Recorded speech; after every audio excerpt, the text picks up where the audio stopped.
నమస్తే, welcome to reflection news. నేను శర్మ. అన్ని ఛానళ్ళల్లో మంగ్లీ గారి గురించి, మైక్రో ఫైనాన్స్ గురించి బాగా ఇస్తున్నారు. మనము తగ్గించినాం. కొంతమంది మన ప్రేక్షకులు కూడా అడిగినారు, మీరు ఎందుకు ఇస్తలేరంటే బాగుండదు. పుట్టిగా 24 అవర్స్ ఒకే వార్త మీద ఇచ్చినా కూడా ప్రేక్షకులు విసుగు చెందుతారు. ఏది ఇయ్యాలో ఏది ఇవ్వకూడదో మా రిఫ్లెక్షన్ టీంకు తెలుసు. అందులో ఇప్పుడు ప్రధానమైనటువంటి కొన్ని కేసుకు సంబంధించినటువంటి సంచలనాలు బయటకు వచ్చినాయి కాబట్టి చెప్పాల్సిన బాధ్యత మనకు ఉన్నది కాబట్టి చెప్తున్నాం. ఇక్కడేంది, మైక్రో ఫైనాన్స్ కేసులో సంచలనం. మంగ్లీ సోదరుడి ఖాతాకు డబ్బులు. మంగ్లీ ఇన్ని రోజులు ఏమంటుంది, మా తమ్ముడు చాలా అమాయకుడు, అటువంటి చేయికి ఇచ్చినా కూడా ఎట్లా తినాలని అక్క అని అడుగుతాడు తప్ప వారికి తినరాదు. చాలా చాలా ఇంటికి చాలా ఈ ప్రపంచంలో అత్యంత అమాయకత్వం ఉన్న వ్యక్తి ఎవరంటే మంగ్లీ సోదరుడే అటు చెప్తుంది. కానీ ఆ వీడియోలో ఉంది కాదంటది, విలేకరులు అడిగినా కాదంటది, బాధితులు అన్నా మాకు సంబంధమే లేదు, మేము పాటలు పాడడం వరకే తప్ప ఫైనాన్స్ వాటిలలో మైక్రో ఫైనాన్స్లో సంబంధం లేదంటది. కానీ ఆధారాలు మాత్రం బయటపడుతున్నాయి. ఎక్కడి నుంచి వస్తున్నాయి ఆధారాలు? నీ పాత్రనే లేదా, నీ తమ్మునికి నీకు సంబంధమే లేదా, ఎక్కడి నుంచి ఆధారాలు వస్తున్నాయి? బలవన్ మరణానికి పాల్పడ్డ కుటుంబాల వాళ్ళు కూడా నీ పేరు చెప్తున్నారు. మంగ్లీని చూసే మేము ఇచ్చినాం అంటున్నారు. మధుకాంత్ వాళ్ళు ఉన్నా కూడా వెనకాల అంత పెద్ద అమ్మాయి ఉంది కాబట్టే, సింగర్ కదా, గొప్ప సింగర్, ఆమెను చూసే అంటున్నారు. మరి ఇప్పుడు పోలీసులు ఎట్లా తీస్తున్నారు ఆధారాలు? లాయర్ ఎట్లా తీసాడు బయటకు సాక్ష్యాలు? ఒకసారి మనం పరిశీలిద్దాం. గాయని మంగ్లీ ఆరోపణలు ఎదుర్కొంటున్న మైక్రో ఫైనాన్స్ కేసులో సంచలన విషయాలు వెలుగులోకి వచ్చాయి. ఈ కేసు విచారణలో భాగంగా మంగ్లీ సోదరుడు శివ చౌహాన్ బ్యాంకు ఖాతాలను పోలీసులు పరిశీలించగా 3 సార్లు డబ్బు వచ్చినట్టు గుర్తించాడు. ఏడ మరి అమాయకుడా? ఖాతాలు మారుస్తున్నారు. ఇదా అమాయకత్వం? రమావత్ మధు బ్యాంకు ఖాతా నుంచి శివ అకౌంట్కు పెద్ద మొత్తంలో డబ్బులు వచ్చాయని తెలిపారు. దీంతో రమావత్ మధు బ్యాంకు ఖాతాను పోలీసులు జప్తు చేశారు.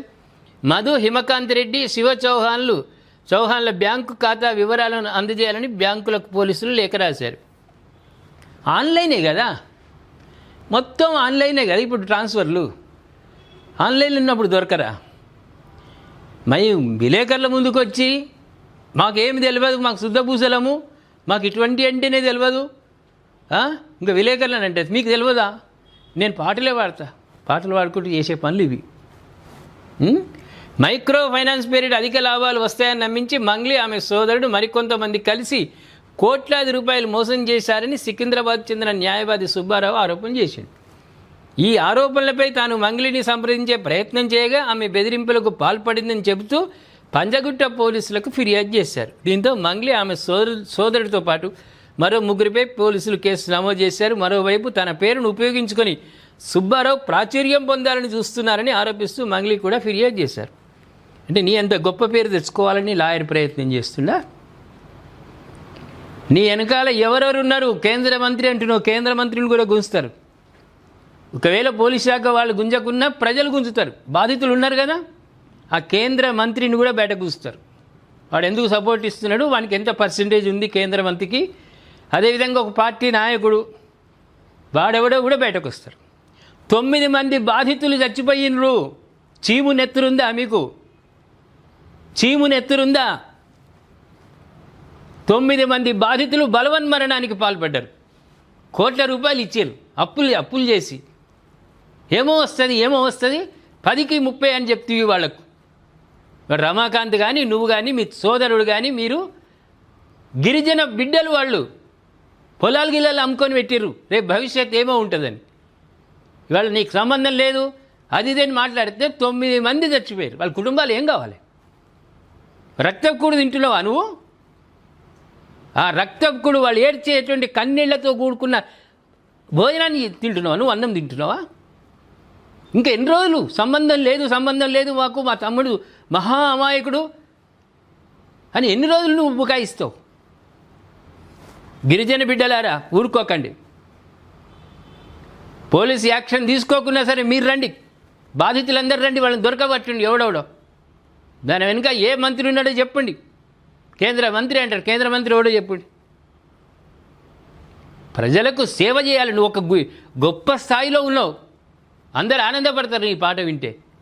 ఇవాళ చేసినటువంటి మైక్రో ఫైనాన్స్ దోపిడీ హత్యలు ఇవి, మీరు చేస్తున్న హత్యలు ఇవి. పైసలు రావు అనే భయంతో ఆత్మహత్యలు చేసుకుంటున్నారు. వాళ్ళ కన్నీళ్ళు నీకు శాపంగా మారాయి.